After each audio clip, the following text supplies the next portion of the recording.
Tomarket Airdrop yazanye event bise ngo ni Turbo Pool. Iyi Turbo Pool ni nka event bazanye aho badusabye kuba twastakinga toma zacu ngo bakazaduha cyangwa se bakazadukubira 219 gusa, ariko nubwo babidusabye ndagira ngo uze kubikora wabanje kureba iyi video kugira ngo ubanze usobanukirwe, kuko nge mba ngomba kugusobanurira ugasobanukirwa 100% buri kimwe ukagikora uzi impamvu yacyo. Nta gukora ikintu uvuga uti ni yes cyangwa no, nuguhumiriza ugatora, oya nago ibi ari shuwa. Nago izi project ziba ari shuwa, ziba zifite amategeko n'amabwiriza azigenga. Niyo mpamvu njya mvuga ko ubu ukwiye kureba ibiganiro byacu kuko bigufasha gusobanukirwa uburyo bwiza wakoresha ugakorera amafaranga kuri internet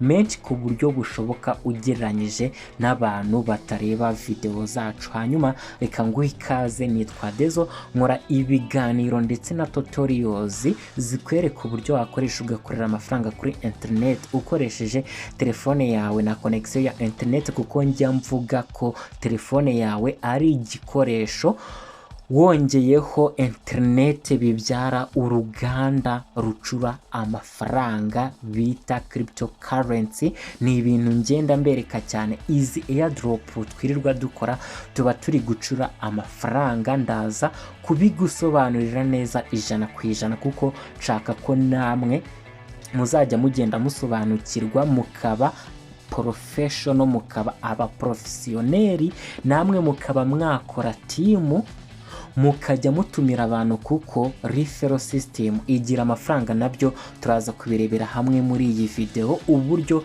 iyi Tomarket Airdrop yadukozemo akazi, uburyo ifite amafaranga menshi cyane, ndetse ndaza kukubwira nyine n'uburyo telefone yawe na connection ya internet ari uruganda.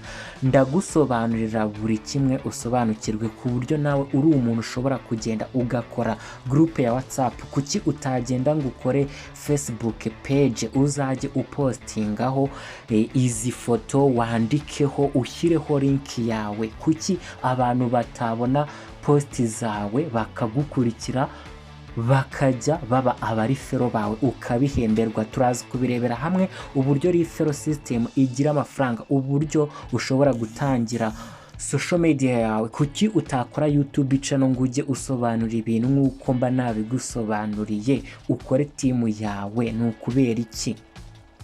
Gusa ariko by'umwihariko nje kukubwira kuri iyi Turbo Pool ya Tomarket Airdrop.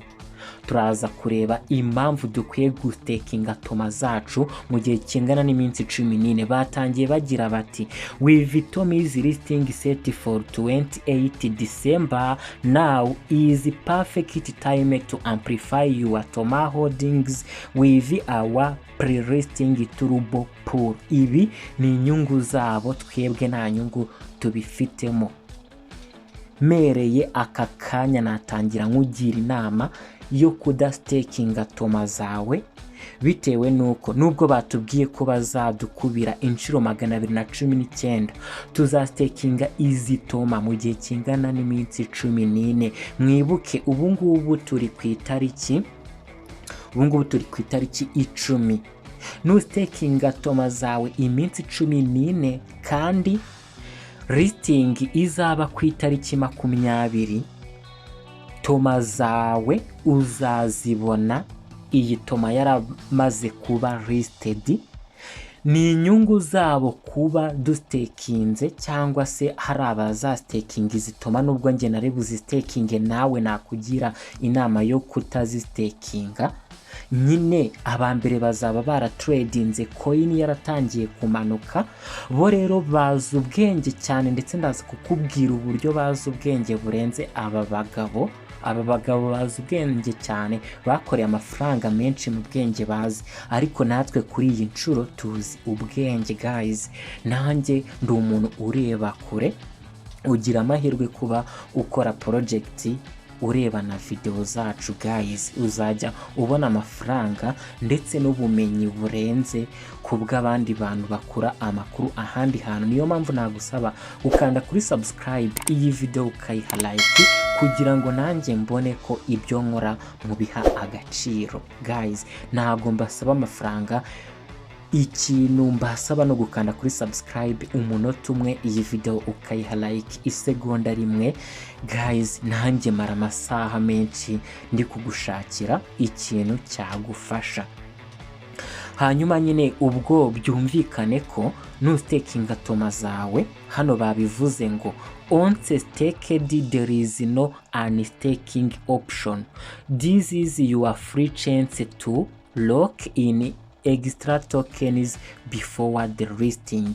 Nubwo bazaduha coin z'inyongera gusa nyine nubundi ni staking uducoin duke. Nashatse wenda kuvuga ni reka staking wenda 20% kuko wenda nano wamenya hari igihe iyi coin izazamuka gusa, ariko nibikunze kubaho. Project yabikoze ni yitwa Grass, nta yindi project ndabona yabikoze kugira ngo coin ibe listed nyuma y'iminsi 2-3 izamuka, izindi zira crashing. Ni inyungu yabo gute nkuko nabivugaga.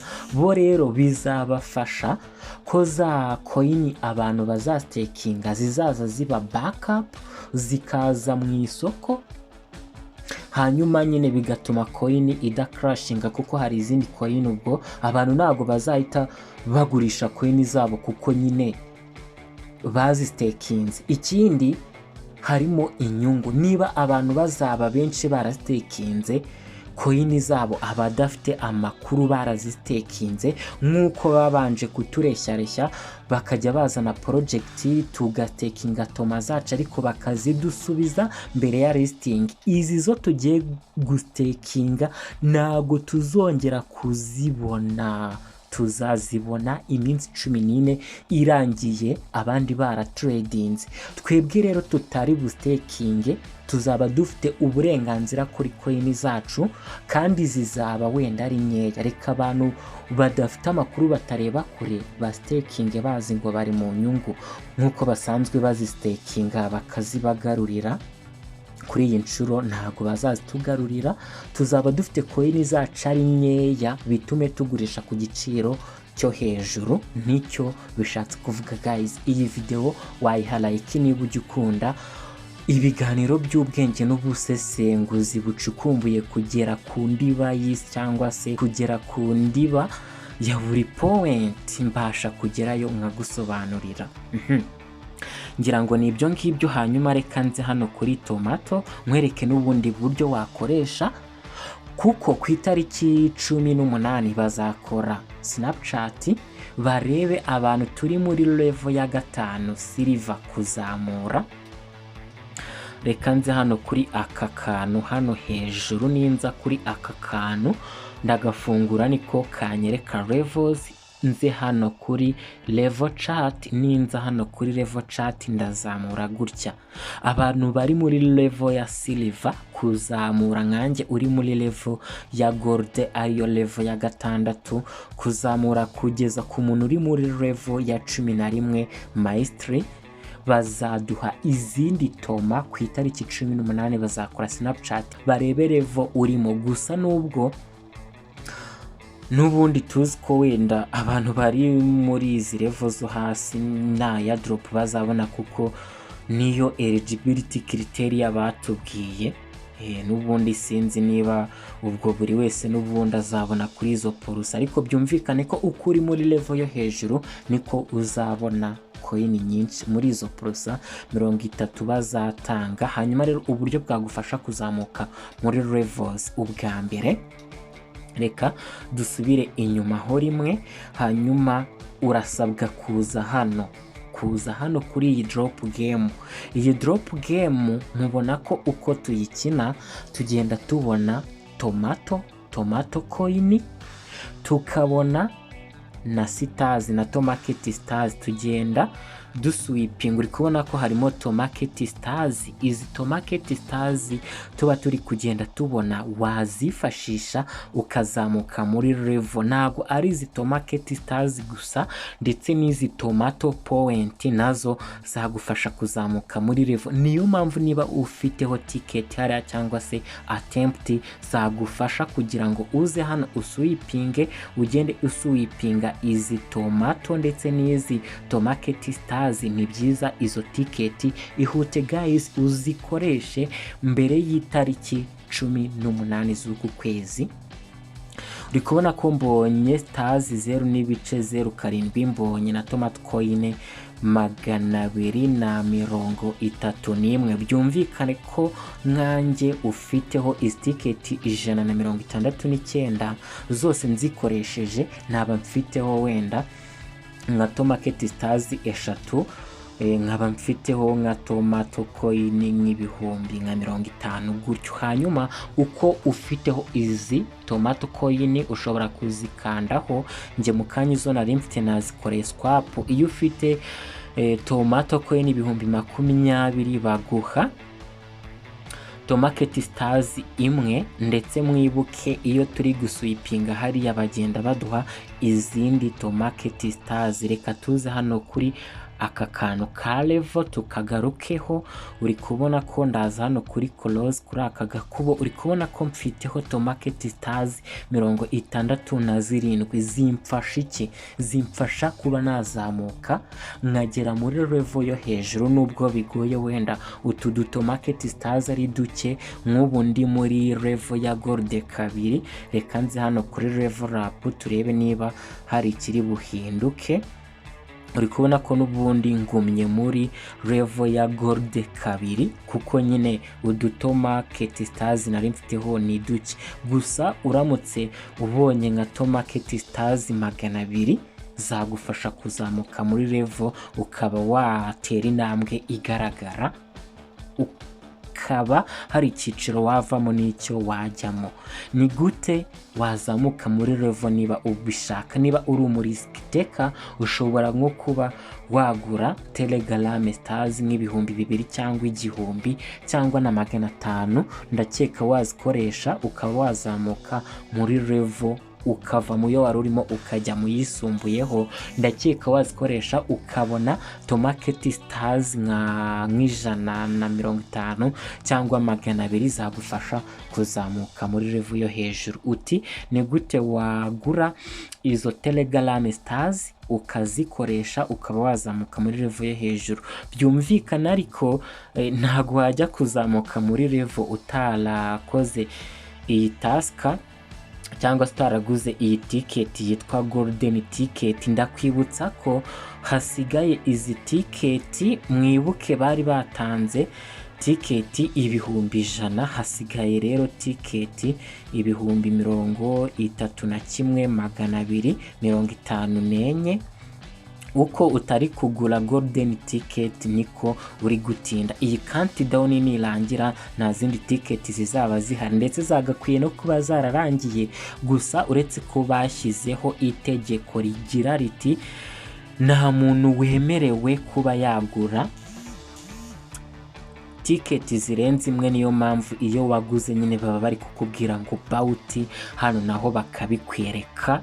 Ego, niba utaragura iyi golden ticket wanyandikira kuri WhatsApp nkakugurisha Telegram stars. Niba utazi kuzigurira nkagufasha, kuko abantu bazakora iyi task bazaduha amafaranga, kuko muzi ko hari project ziba zitwa pay to earn. Apana kutubeshya ngo ni tap to earn, ahubwo ni pay to earn. Iyo utishyuye ntacyo ubona. Urugero wenda nka hano niba baradusabye kwishyura Telegram stars z'ibihumbi wenda 8 by'amafaranga y'u Rwanda, hanyuma ubwo ngubwo wenda bazafata bya bihumbi 8 bakongerereho nk'ibindi 8 cyangwa se nk'ibindi 10, ubone 18. Mu gihe wowe utatanze cyangwa se utakoze iyi task, wenda aho kuguhana bya bihumbi 10 wenda bazaguha 5. uri kubona ko mu by'ukuri haba harimo inyungu na experience twagiye tubona mu zindi project zimeze nk'izi, harimo nk'iyitwa Cat, harimo izitwa za Memufy, izitwa za X Empire. mu by'ukuri ndagira ngo nkubwire ko ntago project izongera gupfa kuza gutya ngizi du scamming gutya, kireka ba bantu nabo batareba kure, ba bantu batakora ubusesenguzi buhagije. ariko nge na project nzaguha biragoye kuba izaza ngingi dutwike, kuko nge muramvuga ko umuntu warya yanjye namukurira ingofero. uburyo rero wakoresha ukazamuka muri level niba ubishaka, niba uri umurisi teka, niba ufite nk'ibihumbi 10 ushaka kubikoresha ukabishyiramo hano, kuko uko ugenda upayingamo niko ugenda kubona mo in the future. mu gihe coin baye listed uraza kuri iyi telefone icon, ubwo byumvikane ko waba wabanje kugura Telegram stars cyangwa se wamamagaye nazo koherereje, ziba ziri kuri Telegram account yawe. ukajya hano kuri Spain, buri Spain wishyura Telegram stars 5. uko ugenda spendinga ugenda ubona muri ibi bihembo bitandukanye. ushobora kubona nk'ibi ngibi sinzi ngo ni ibiki, gusa nabyo bidufasha kuzamuka muri level 25,000. ushobora kubona Tomarket stars 10 wishyuye Telegram stars 5. byumvikane ko niba waguze Telegram stars nk'ibihumbi 2 nk'uko nabikubwiraga cyangwa 500, uzajya gushira mu by'ukuri wabonye Tomarket stars nyinshi cyane zikagufasha kuba wagera muri level yo hejuru. gusa ntago ndi financial advisor, gusa ubikoze ni wahomba, ndabizi neza. gusa ariko ntago ari itegeko, ariko nibwo buryo bwagufasha kongera umubare w'amafaranga. hanyuma reka tuze hano kuri farming pool. by'umwihariko nakubwiye ko ugomba kuba professional, nakubwiye ko uba ugomba gusobanukirwa n'impamvu telefone yawe ari igikoresho turi gukoresha na connector ya internet, tukubaka inganda ziri gucura amafaranga, kandi amafaranga tukayabona. ni ibintu mugenda mubona. ndaza no kukugira inama wakoresha kugira ngo niba tubona is coin, wenda nje hano kuri Airdrop nje mfiteho coin 164. yego nzifiteho, wenda mu gihe cya listing nshobora kuzabona yenda nk'amadolari 50. ariko wenda nko mu myaka 10 izaza, ushobora gusanga nk'izi coin 164,424 ya madolari 50 mu myaka 10 yari kuzaba ari nk'ibihumbi 50 by'idolari. ni ibintu bishoboka cyane. reka nguhe urugero. X Empire musko ari project twakoze.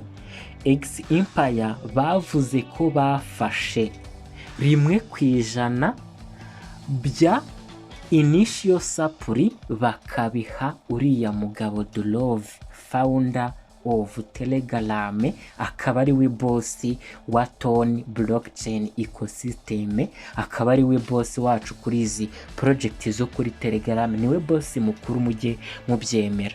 wenda reka tuze turebe iyi X Empire yahaye uriya mugabo Durove. reka nze ndebe X Empire initial supply.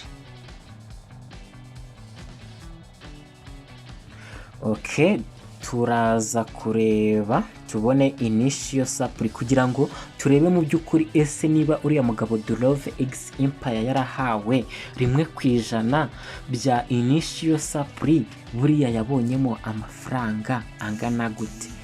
ego uri kubona ko gusa ariko ni n'ibintu bizwi, kuko muzi ko bana bidutangarije.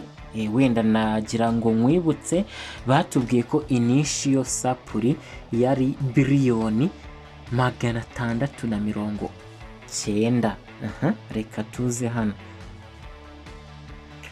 reka tuze hano turebe gusa nibyo ni biliyoni 690. Reka tuze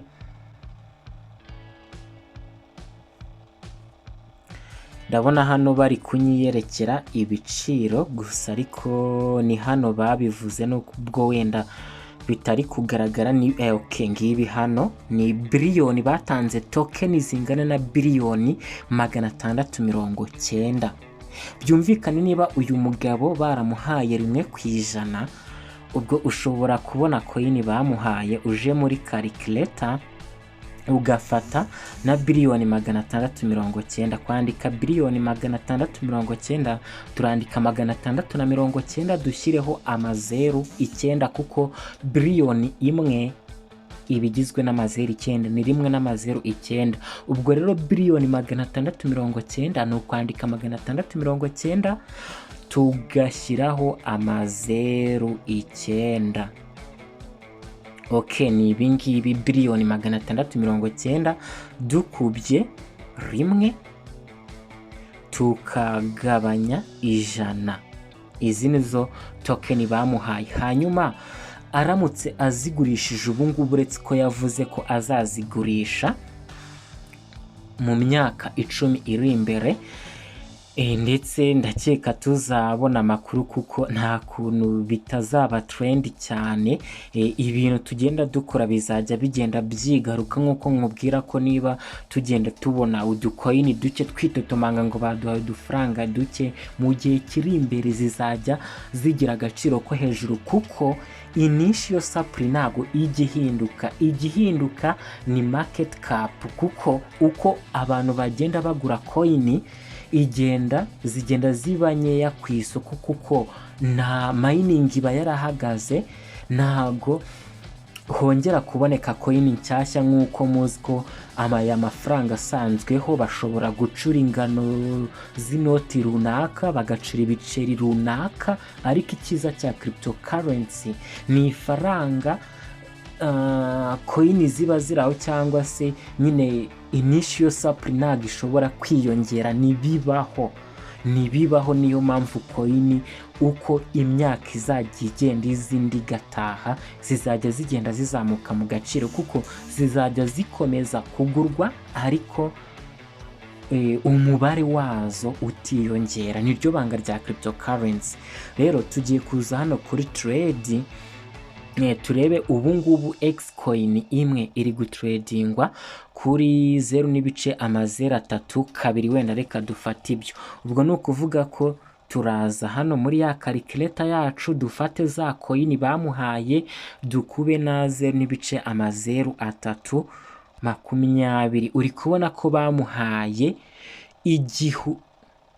uri kubona ko bamuhaye miliyoni y'idolari n'ibihumbi 380. ibaza ariko miliyoni imwe y'idolari, wenda n'amafaranga make kuri we, miliyoni y'idolari n'ibihumbi 380 kuri uriya mugabo. ndetse sinuriya gusa, n'abantu benshi cyangwa se ntabwo ari benshi ariko ni bakeya. nanone tujye tureka kwiyemera, tujye tureka gukabya. na kimwe cy'ijana cy'aya mafaranga mfite byonyine nanakibonye naba nabaye umubosi. ubwo rero ni abantu bake, wenda kuri bo baba bumva nabirenze miliyoni y'idolari ku isi nyine, ariko pana mu Rwanda da. ibyo ngibyo. hanyuma ikindi kintu guys nakubwira ni igiki, ni gute izi telefone zacu ari inganda twakifashisha tugakomeza gucura aya mafaranga. byumvikane kuri kugenda unasobanukirwa uburyo niba ukoze project udakwiye kugurisha 100%, byibuze ujye wirengagiza uvuga uti byibura 20%. ngiye kuzireka izo coin zawe niba nawe wenda ujye ubonamo ukoze nka project, niyo wabona $5 wenda ntago wavuga ngo 20% urayareka, wenda jya uyareka yose, urebe mu myaka 5 iri imbere bizaba bimeze bite. aho ntituzicuza, ntituzamera nka wa mugabo wagurishije bitcoin ibihumbi 10 pizza. Natwe wasanga mu minsi iri imbere tuzajya twiseka ari nkaho aya madolari 5 cyangwa 10 cyangwa 30 cyangwa 50 tubona mu gihe kizaza azajya aba yarabaye wenda cyangwa se izo coin zizaba ziba zaragize agaciro nk'ak'ibihumbi 50 kandi ubu ngubu ziba zifite agaciro k'amadolari 5. Gusa ni ibintu bishoboka cyane nyine, kuko nanjye banakubwiye ko bishoboka, nubwo ibintu byose iba ari risk, ariko nta munyabwoba ukira. Niyo mpamvu abantu bavuga ngo ibintu tubamo n'iki, nyine dufata risk, kandi twe dufata risk turi no kwiga, dufata risk kandi risk itazabyara ibintu by'ibihombo cyane. Guys, reka nkubwire uburyo Tomarket Airdrop yadukoze mwakazi, impamvu ikwiye kuzaduha amafaranga. Ndagira ngo nze hano kuri farming pool, n'ubundi niho narindi mu kanya. Wenda iyi ni ya farming pool udakwiye gukora, wenda izindi zose zo twarazikoze. Ndazi kukubwira uburyo bakoreye amafaranga menshi cyane, n'uburyo bazayakorera, n'uburyo nyine izi telefone tuzikoresha turi kumayininga coin, izo coin tukazitanga bakaduha amafaranga. Ese ni ukubera iki? Ayo mafaranga nyirizina aturuka hehe? Aturuka hehe?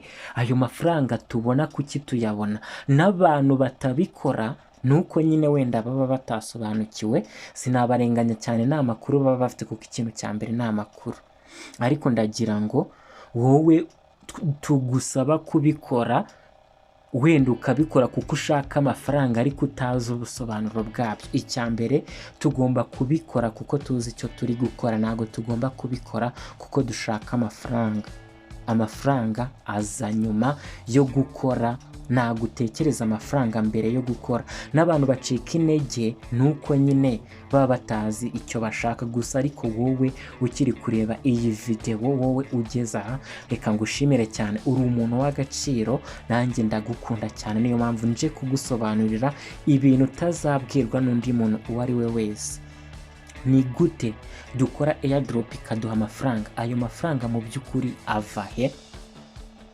Ndagira ngo nkubwire ko hano kuri Tomarket Airdrop turi miliyoni 19.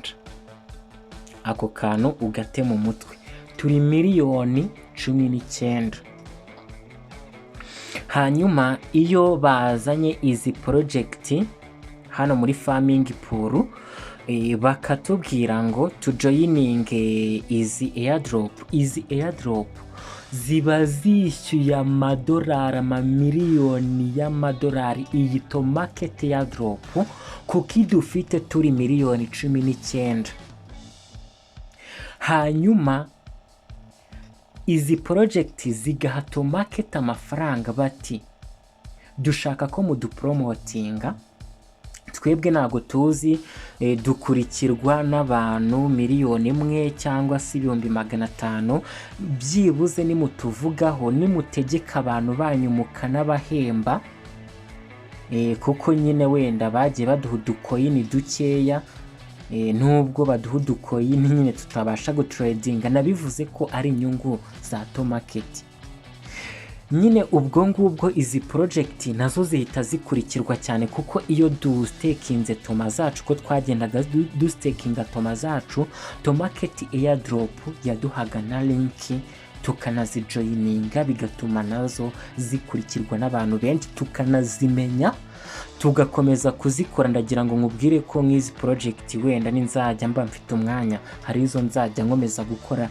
Nakoze na video ndi kukubwira inyungu yo kugira ngo izi point tugenda tubona hano, kuko twastakinze toma zacu, nuko nyine tuzakora na ziriya project, kuko bo baduha udukoyini duke tutagira icyo tutumarira. Twadukoyini duke nidukora izi project nazo zikaduha utundi dukoyini duke, wenda tuzaba udukoyini twinshi, tubone wenda udukoyini tuzatrading. Hanyuma inyungu iba ifitwe na Tomarket Airdrop, ariko uko nabo babona amafaranga aturutse muri izi project zibishyura niyo ya mafaranga nyine atugarukira, kuko nyine baba baraduhaye coin zabo. Za coin zabo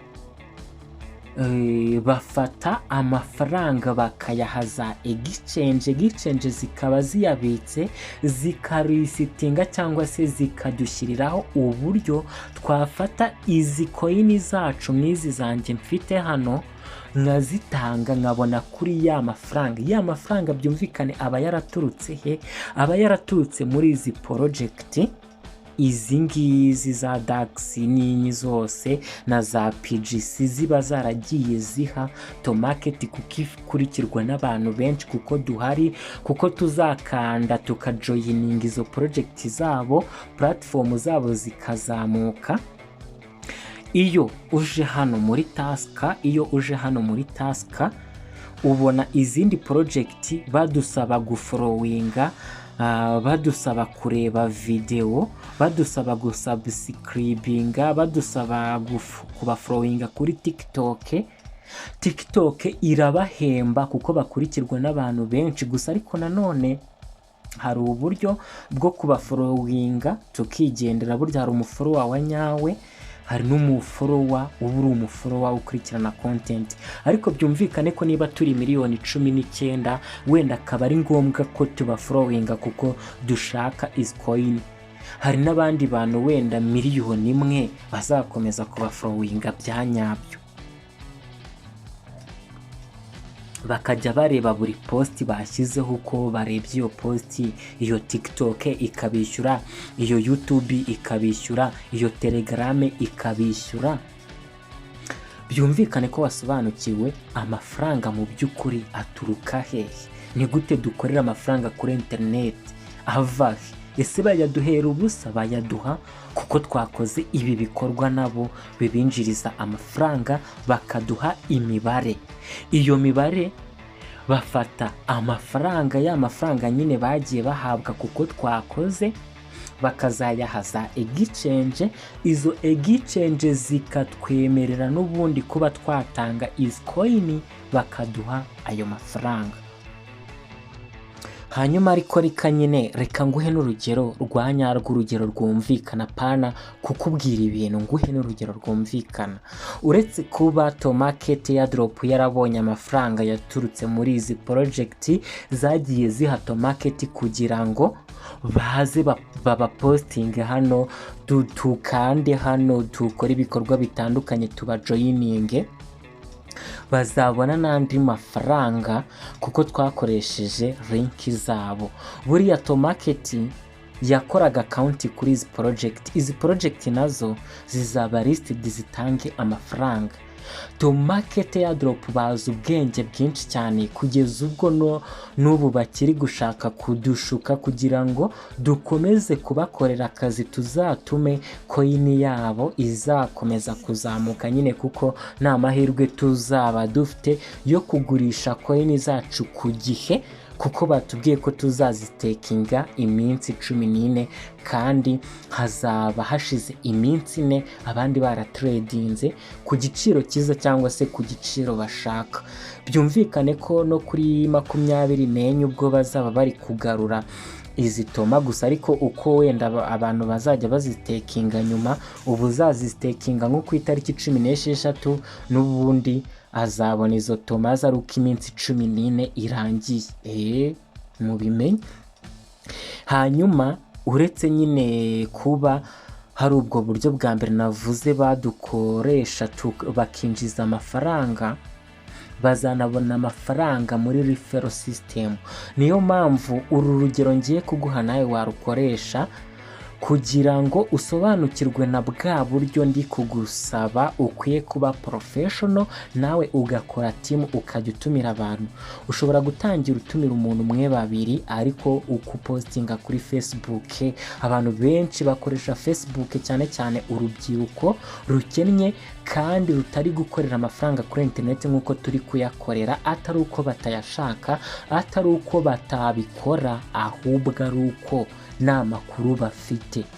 Kuki wowe utaha abandi inkuru nziza, kuki utabera abandi urugero nk'uko nanjye mbikora? Ese byakunaniza iki ko mba nabigusobanuriye? Kujya muri akawunti yawe nawe ugasobanurira, niba ushaka kujya ukora video umbwire nabyo nzakore YouTube channel ikwereka uburyo wakora video, uburyo wagira views nyinshi, uburyo ndetse n'iyo social media itanga amafaranga, uburyo wakora YouTube channel ukajya ukora nk'ibyo nkora nawe ubu bikora, n'ubundi ukajya ubisobanura nk'uko mba nabisobanuye ukabisubiramo, YouTube nawe ikazaguha amafaranga. Niba ushaka gukorera amafaranga kuri internet, YouTube narwo ni urubuga wakoreraho amafaranga, dore ko n'igihe YouTube yaba itaraguhemba n'ubundi wajya ukorera amafaranga muri referral system, kuko wagiye utumira abantu nk'uko ngiye kukwereka uburyo Tomarket Airdrop yakoreye amafaranga menshi, cyangwa se izakorera amafaranga igihe iyi coin cyangwa se n'ubundi coin zose zizajya zigenda ziba listed. Izi ni project zigera muri 5 twajoyininze dukoresheje link yabo, hanyuma niba ari project 5 wenda turi miliyoni 19, niyo mpamvu nakweretse umubare turi hariya nyine kuri Tomarket Airdrop cyangwa se kuri Tomarket Telegram channel, umubare w'abantu tuba following cyangwa se dukora iyi project turi miliyoni 19. Niba barakoze baragiranye cyangwa se baramamarije cyangwa se baraduhaye link 5 z'imishinga itandukanye z'iyindi Airdrop zitandukanye, wenda nubwo turi miliyoni 19 ntago abantu bose bagiye bakora biriya bikorwa byo gufaminga toma zabo, wenda tubare ko ari abantu miliyoni 5. Reka wenda ibi tuba tubiretse byo kuba ari project 5, niba turi miliyoni 5 twubahirije biriya badusabye byo gustakinga toma zacu, niba turi miliyoni 5, byumvikane ko twese twajoyininze ziriya project n'ubundi twakoresheje link yabo. Wenda duspose ko bazajya bahabwa 0.1, yego ya 0.1. none dushobora kuba dufashe amafaranga menshi badashobora gutanga, nyine ndavuga umubare bazajya bahembwa kuri buri muntu batumiye. Byumvikane ko nawe niyo mpamvu nakubwiye ko ugomba kureba uburyo nawe wakubaka platform uzajya ushyiraho amakuru ugashyiramo na link yawe. Ushobora kubikora kuri Facebook, ushobora gukora group ya WhatsApp, ushobora gukora na YouTube channel ukamamagara nkakugira inama niba ushaka kuyitangira. Byumvikane ko rero niba buri muntu umwe bazajya bamuhemberwa 0.1 dollar. Mu by'ukuri referral system ntabwo igira amafaranga menshi, ariko uko ugenda uzamuka ubaka timu nini. Nk'ubu aba badufite turi miliyoni 5, batumiye miliyoni 5 muri miliyoni 19, miliyoni 5 wenda bagiye badutumira kuri buri project. Iyo project ikaba itanga 0.01 dollar kuri buri muntu.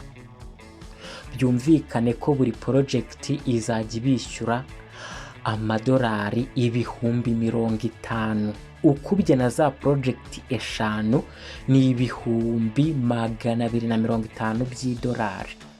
Aya niyo mafaranga wenda bazakorera muri referral system gusa, udashyizeho ayo ziriya project zabishyuye kugira ngo zikomange ku miryango yabo, udashyizeho ayo YouTube channel yabahembye kuko twagiye tureba video zabo, udashyizeho ayo TikTok yabahembye, udashyizeho izindi project bagiye bamamariza mu buryo bumwe cyangwa ubundi, udashyizeho ayo Telegram yabishyuye kuko uko upostinga muri Telegram channel abantu bakareba post yawe, Telegram irakwishyura. Nk'uko muzi ko uko tureba video zo kuri YouTube ba nyiri gushyira iyo video kuri YouTube bahembwa, nanjye wenda ndahembwa kuko uri kureba video yanjye, ariko byumvikane ko ntago bari amafaranga menshi. Nyine tuba ari udufaranga nka 0.001 kuri buri muntu. byumvikane ko rero nk'abari baba bafite abantu benshi ariyo mpamvu bazakorera nk'ibihumbi 250 muri referral system gusa. Hanyuma aha niho ya mafaranga tubona agenda aturuka, niyo mpamvu bafata muri aya mafaranga, nubwo amenshi bayijyanira ugasanga nka menshi bari kuyaha Durove nk'iriya miliyoni y'idolari bahaye Durove, ariko nyine nta kundi natwe tuba turi kwiga, tuba turi kugira experience, ni gutyo bimeze, mujye musobanukirwa buri kimwe. Hanyuma intego yatumye nkora iyi video, nubwo nyine atari intego imwe, kuko uba wize ibintu byinshi cyane guys, uba wize ibintu byinshi cyane, uba wasobanukiwe, kuko nshaka ko namwe muzaba aba professional. Uko muzajya mugenda mukomeza kubana nanjye, muzajya mugenda musobanukirwa buri kimwe. Hanyuma hari izindi project ndi kubategurira zizatanga amafaranga, project nziza, pana ya project yo gutumwanya izaduha idolari rimwe, kuko twe turasobanutse kandi turasobanukiwe, turumva kandi turumvira. Ikiruta byose, reba n'ibindi biganiro twagiye dukora kugira ngo usobanukirwe neza buri kimwe, kugira ngo umenye n'ubundi buryo wakoresha ugakora amafaranga kuri internet. Project ngenda mbagezaho nizo nzakomeza kugenda mbagezaho, kuko niba zimwe ziri kurangira ni ngombwa ko tugira izindi tuzisimbuza, kugira ngo consequences yo kugira ngo tujye duhora dutegereje amafaranga dukomeza no kwiga isi ya cryptocurrency ikomeze kugenda izamuka. Ndabakunda cyane, reka tubonane mu bindi biganiro by'ubutaha. Imana ikomeze ibarinde, bye bye.